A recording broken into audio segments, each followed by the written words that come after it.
my name is Zamira, and this is my submission for video essay number 2. I am sorry that my face is not on camera, but I am feeling really camera shy today, so I hope it's okay that you enjoy some cute capybaras as a background. They always make me happy to look at. So in this video essay, I will be answering many topics. And one of the first things I will be answering is, what is the first party system? Now, I will admit, at first, I was confused because, at least to me, the name is rather misleading. Because the first party system isn't a system in the sense of that it's an ideology, but instead it was an unofficial competition to see who would be the ruling party in the USA. And I say unofficial because it's not like it was a sports team and people were saying, go this team, go that team. However, who were the competitors? The competitors were the Federalists and the Democratic Republicans. Now, definitions change over time. For example, what it meant to be a Democrat then doesn't mean what it means to be a Democrat today. The same for the Republican Party. What it meant to be a Republican back then does not mean what it means to be a Republican now. Okay. Also, hope it's okay, I'm going on a little tangent, but I am a very proud musical theater nerd. So I will be speaking about the Federalist Party first and what exactly is the Federalist Party. I bring up my love of musicals because I first learned about the Federalist Party and its leader, Alexander Hamilton, because of the musical of the same name, Hamilton. If you have not seen it or listened to the soundtrack, I highly recommend it. My favorite song is Wait For Me. I think it's really good. But anyway, what is the Federalist Party? The Federalist Party was a political ideology, and they supported a number of things. The way I like to define them as they supported more government oversight, such as they wanted the Constitution to be ratified, they wanted to expand manufacturing nationwide, and to have a large and bolstering economy that was supported by a national bank. They also favored representative representation. And that is actually a system we use today. Like, for example, every person in the United States has the right to vote. And we vote for things such as who is going to sit on Congress, who is going to sit in the Senate, and the people elect these senators and congressmen or women to represent the needs of the state. So that would be a representative democracy. Versus a direct democracy is when you, an individual, are voting for your own needs. An example could be something as simple as deciding what kind of pizza toppings you will order. So if you're with a group of friends, everybody gets a vote, and the majority wins.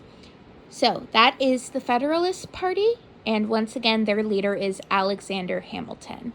And if you are familiar with Hamilton, then you are also familiar with his rival and the leader of the Democratic Republican Party, Thomas Jefferson. The Democratic Republican Party was, in many ways, very different from the Federalist Party. Remember, the Federalist Party wanted more government oversight and overreach, while the Democratic Republican Party wanted less government oversight and more power to the states in and of themselves. They also believed in a very strict interpretation of the Constitution, while the Federalist Party believed in a loose interpretation of the Constitution. Now, what does that mean? A loose interpretation is taking something in the Constitution and leaving room to breathe. There is room for debate, there is room to interpret. Think of, basically, instead of thinking in terms of black and white, you see the shades of gray. A strict interpretation is you are looking at something in a very black and white manner. And this is something that both Jefferson and Hamilton would argue about many a times. For example, what was found in a letter that Jefferson wrote about Alexander Hamilton? Jefferson said, and I quote, "Hamilton was not only a monarchist," he wrote, "but for a monarchy bottomed on corruption."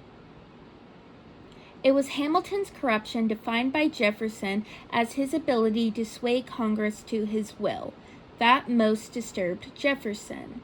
End quote. The quote I just read is from an article by Joanne B. Freeman, a professor of history at Yale University.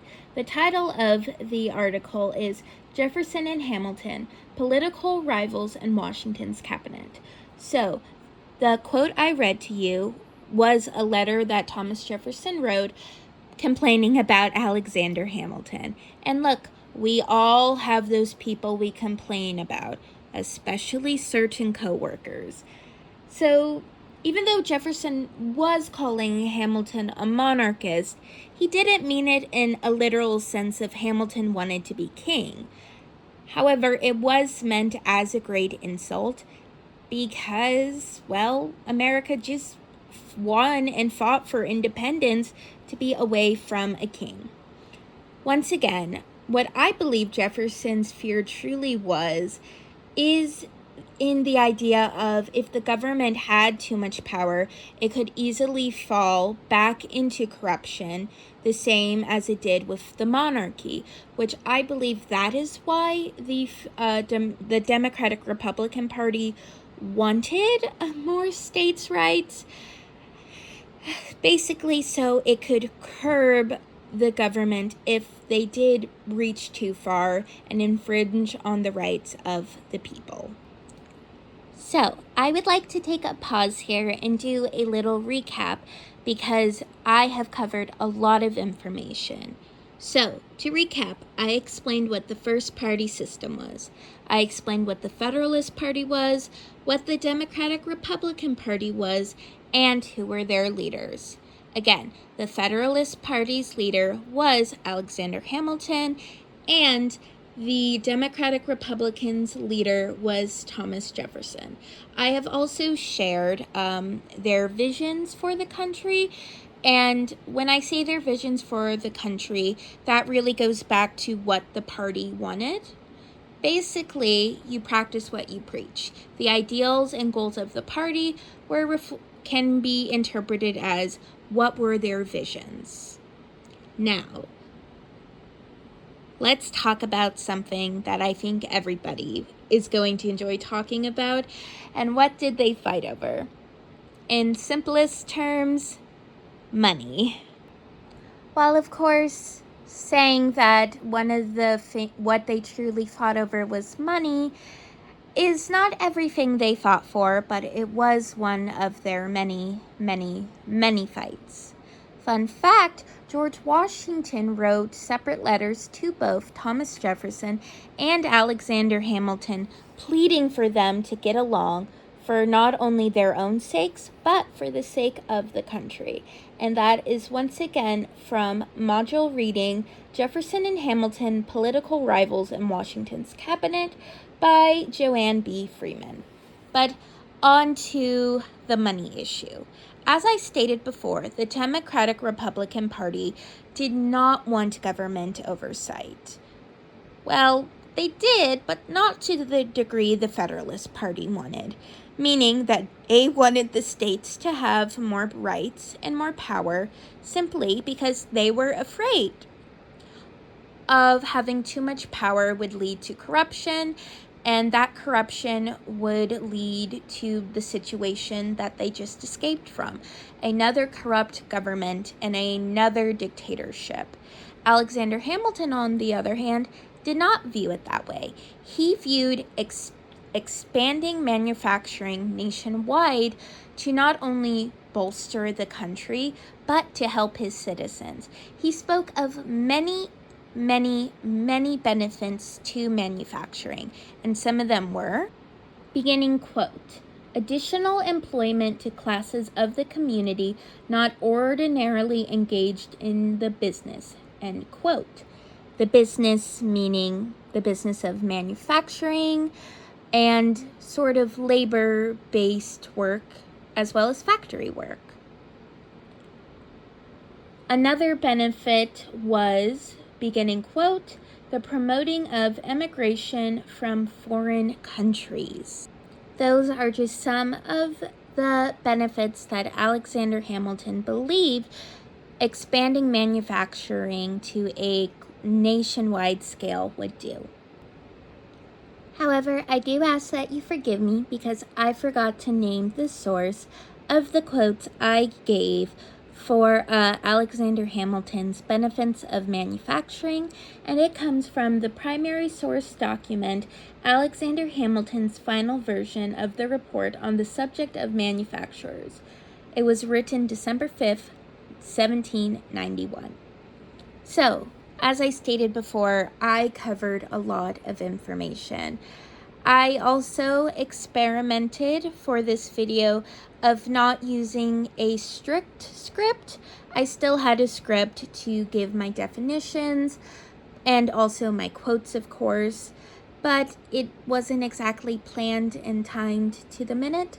So if possible, please give feedback if you liked this format or if you would prefer a more strict script. However, my closing thoughts are that Alexander Hamilton and Thomas Jefferson, both, I believe that again, perhaps I should have had more of a strict script. I believe that Alexander Hamilton and Thomas Jefferson both wanted to do good for their new nation. And unfortunately, they did not get along. And I believe had they gotten along, they would have been able to use their minds for great use and great purpose. I also would like to say that you don't have to belong to just one party, meaning that you can agree with ideals from both the Federalist Party and the Democratic Republican Party. I believe when one swears loyalship to just one ideology, they can become blinded by that sense of loyalty, and they are basically trapped in a cage of their own design. Thank you for listening, and I hope you enjoyed the video. Bye!